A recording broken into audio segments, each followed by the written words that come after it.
irrational conduct, but not the irrational conduct itself, which is a personal matter. Furthermore, he'll note that societal obligation is not to ensure that each individual is moral throughout adulthood. Rather, he states that by educating youth, and this is again one of his assumptive bases that's so hypercritical, but you could make the argument from Horace Mann on in American education, we have said the same thing. Our education is what predetermines the value, the validity, and the continuance of our democracy. No question about it. He says, by educating youth, society has the opportunity and duty to ensure that a generation as a whole is generally moral. Go back to the comments that we've made on the Dalai Lama's Ethics for the New Millennium that he wrote right at the beginning of the New Millennium in 1999. And we've got the same kind of observation going on there. Our society of 50 years from now will have a lot to do with you guys and your education. Again, don't just think of that as your schooling. Obviously, schooling is a part of it, no question. He continues, where some may object that there's justification for certain religious prohibitions in a society dominated by that religion, he will argue that members of the majority ought to make rules that they would accept should they have been the minority. In other words, when you are in a majority position, ask yourself, if the shoe was on the other foot, and I was in the minority, and I was being forced to adhere to certain kind of religious values or whatever, would I agree or would I disagree with the use of that power? He'll say it this way, quote, unless we're willing to adopt the logic of prosecutors, right? We might even say it that way. And say that we may persecute others because we are right, and that they must not persecute us because they are wrong. We must be aware of admitting a principle of which we should resent as a gross injustice the applications to ourselves. In other words, try and see the world from the other's eye. It's the reason we love, of course, Harper Lee's To Kill a Mockingbird. That idea of walking a mile in another person's shoes, to try and see the world through another perspective, that's central to Mills's notion of liberty, freedom.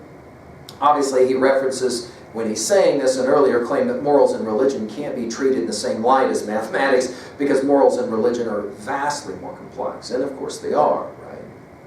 Just as with living in a... I mean, some of you will say, well, can you give me an example of that? Sure. So we're supposed to always tell the truth. Always tell the truth. Always tell the truth, no matter what? Always tell the truth, no matter what. All right, well, you're in France and Germany in the occupation, and you are hiding your friends next door who are Jews up in the attic. This is a famous moral dilemma question. The SS comes to the front door. The SS asks, are you housing Jews in your house?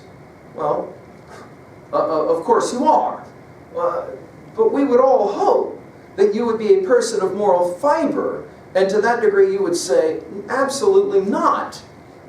That is to say, you would lie. Why? For a greater good, obviously. That is to say, the only thing the SS is going to do is put a bullet in these people, or worse. And so you're going to protect the people that you love by informing not against them, but rather the immoral law, as the argument will be made in our study of Sophocles' Antigone, or Martin Luther King Jr.'s letter from a Birmingham jail. You can go back and look at those lectures. He says it this way, just as with living in a society which contains immoral people, Mill points out that agents who find another's conduct depraved do not have to socialize with the other, merely refrain from impending their personal decisions.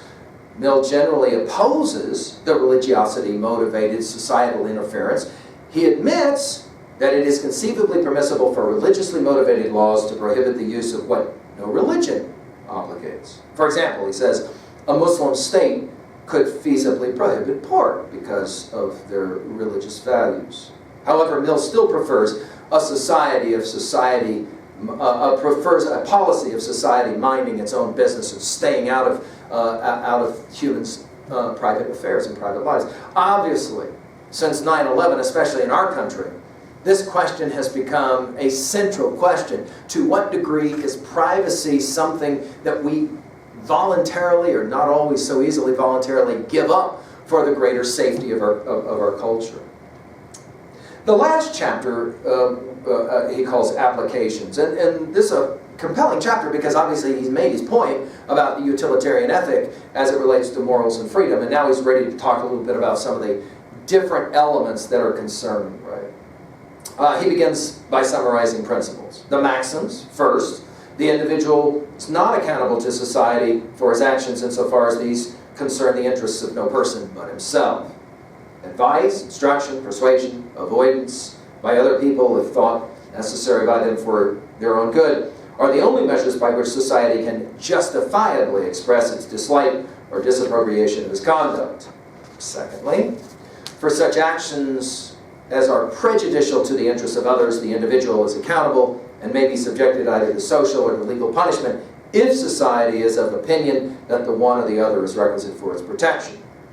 He then moves through several topics. He begins with economy. He was an economist himself, knew quite a bit about it. Mill first applies these ideas to the economy, right? He concludes that free markets are preferable to those controlled by governments, sounding very much like Adam Smith, sounding very much like Edmund Burke. You'll have the libertarian view of political economics as well here. He says, while it may seem because, quote, trade is a social act, and, quote, that government ought to intervene in the economy, Mill argues that economies function best when left to their own devices. Now, obviously, he was speaking of an economy that's quite a bit different from the economy that's our U.S. economy or world economy today, right? He would probably argue today that there can't be just completely no kinds of government oversight. But he would certainly argue that government oversight has to be very judiciously used if it's going to be used. Right? He's going to attack government intervention, theoretically permissible. However, in the end, he thinks it's going to be counterproductive. He attacks a little bit later in this chapter government-run economies as despotic. He believes that if the government ran the economy, then all people would aspire to be part of a bureaucracy that had no incentive to further the interests of anyone but itself. And of course, this is probably a harsh critique before it's given, a harsh critique of Marxism, no question. He then will talk again about his harm principle, right? The way in which a person may try to prevent harm. He first admits that a person should not wait for injury to happen, but ought to try to prevent it. And then secondly, he states that agents must consider whether that which can cause injury exclusively. And then the example here is selling poison that he gives. Obviously, poison can be used to cause tremendous harm. I mean, we think of Faulkner's Rose for Italy as a classic example. However, he points out that poison obviously can be used for some good as well, and therefore we should allow the selling of poison. Yet, due to the risk entailed in selling poison or like products, alcohol comes under this, right?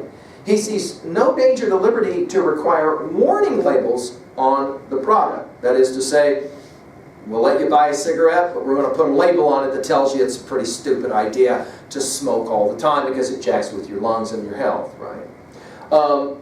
And Mill will then continue to kind of apply this principle as he's thinking about it in other directions. For example, he considers the right course of action when an agent sees a person about to cross. For example, he gives the example of a condemned bridge, right? You're about to walk over a condemned bridge, but you're not aware of the risk. Mill states that because the agent presumably has interest in not crossing a dangerous bridge, if he knew the facts, for example, concerning the bridge being in bad shape, he probably wouldn't try to cross the bridge. It is permissible to forcibly stop the person from crossing the bridge, but he will qualify and say, if the means are available, it's better to warn the unaware person than to just forcibly make them have to do it. With regards to taxing, to deter agents from buying dangerous products, he makes a distinction. He states that to tax solely to deter purchases is impermissible because prohibiting personal actions is impermissible, and, quote, every increase of cost is a prohibition to those whose means do not come up to the augmented price, end quote. However, because a government must tax to some extent in order to survive, it may choose to take its taxes from what it deems most dangerous. His next topic here is repeat offenses to public through private action. Mill will expand now upon this principle of punishing the consequences rather than the personal action. He argues, for example, that a person who is empirically prone to act violently, harm society, from drunkenness, for example, which is obviously a personal act, should be uniquely restricted from the drinking, right? I mean, we have rules like this, obviously, on the books. I mean, if you drink and then you go driving, obviously you can have your license removed, right? He will stipulate as well that repeat offenders should be punished more than obviously first-time offenders. He then will introduce some observations about encouraging vice. On the subject of fornication, that is to say, hooking up and exchanging fluids, as we talk about it in 303, as well as gambling, Mill doesn't seem to have much of a conclusive answer. He will say, quote, "There are arguments on both sides," end quote. Okay? He suggests that while the actions might be tolerated in private, promoting the actions, for example, being a pimp or keeping a gambling house, should not be permitted, end quote. You can see how our culture, our society, has evolved beyond some of what Mill's articulating here. He will reach a similar conclusion with acts of indecency, concluding that public indecency has got to be addressed, obviously. He then will come to two topics. Why he puts them together has led any number of scholars to ask what's going on, but suicide and divorce. First of all, the question of social interference on suicide. Think about this. If you believe that humans have the power over their own individuality to do whatever they want to do, then they should be allowed to kill themselves if they want to. Mill says not so fast. His argument is that the purpose of liberty, remember that is the title of the essay, right, is to allow a person to pursue their interests. Therefore, when a person intends to terminate their ability to have interests, commit suicide, right, it's permissible for society to step in. In other words, a person does not have the freedom to surrender their freedom. It's an interesting idea in the outright notion of suicide. We come back to our Shakespeare study, Shakespeare's Hamlet, in our study of Hamlet, to be or not to be. That is the question, right? And then to the question of divorce. Mill argues that marriages are one of the most important structures within society. However, if a couple mutually agrees to terminate their marriage, they're permitted to do so because society has no grounds to intervene in such a deeply personal contract. Mill doesn't spend a lot of time talking about the larger problem of divorce when children are involved and all of that. The next topic is the one that's probably most dearest to Mill's heart, education. Mill believes that government-run education is an evil because it would destroy diversity of opinion for all people to be taught the curriculum developed by a few. It's an interesting argument, right? We still engage in this level of discussion today, don't we? The less evil version of state-running schooling, according to Mill, is that which competes against other privately run schools. In other words, give students and their parents the choice to be able to know what kind of education it is that they will have. In contrast, Mill does believe that governments ought to require and fund private education. He states that they should enforce mandatory education through minor fines and annual standardized testing that tested only uncontroversial fact. This is, of course, always given us as educators and as readers of Mill pause and reason to smile a bit, because what constitutes an uncontroversial fact is obviously open to a whole lot of debate. But do notice that Mill believes the ACT is a valuable test in that it does represent a little bit of how well you've been educated to take a test. As we've often said in our lectures on preparing for the ACT, it's not a test of intelligence, it's a test of how well you're prepared to take a test. Having said that, the test obviously tells us something about how well you were learning through your schooling years, at least in part, as we've said. He does as well emphasize the importance of a diverse education that teaches opposing views. He gives the example of Kant versus Locke, examples that would have been, for his readers of his day, well known. We might say today that we should be educated so that we can see the value and the problems with both sides of political debates, whatever those are. Finally, he concludes by stating that it is legitimate for states to forbid marriages unless the couple can prove that they have, quote, means of supporting a family, end quote, through education and other basic necessities. Well, again, this is, many people have argued, and scholars, and you can do your own study on this. Obviously, these lectures in the Harvard Classics, for example, are hopefully propedeutic for you to want to pick up the text and actually read it on your own, and I hope that you will. One of the challenges, obviously, is the ways in which you disagree with what Mill has to say. But a lot of scholars have pointed out that while Mill calls himself utilitarian, in many ways he's probably not that much of a utilitarian. At the very end of the essay, he will conclude by stating three general principles to object to governmental interference. One, if agents do the action better than the government. 2, if it benefits agents to do the action through though the government may be more qualified to do so. And then finally 3, if the action would add so greatly to the government power that it would become overreaching or individual ambition would be turned into dependency on the government. That's a big one for Mill. The moment that any group of people become dependent upon the government for its well-being, long-term, we got problems.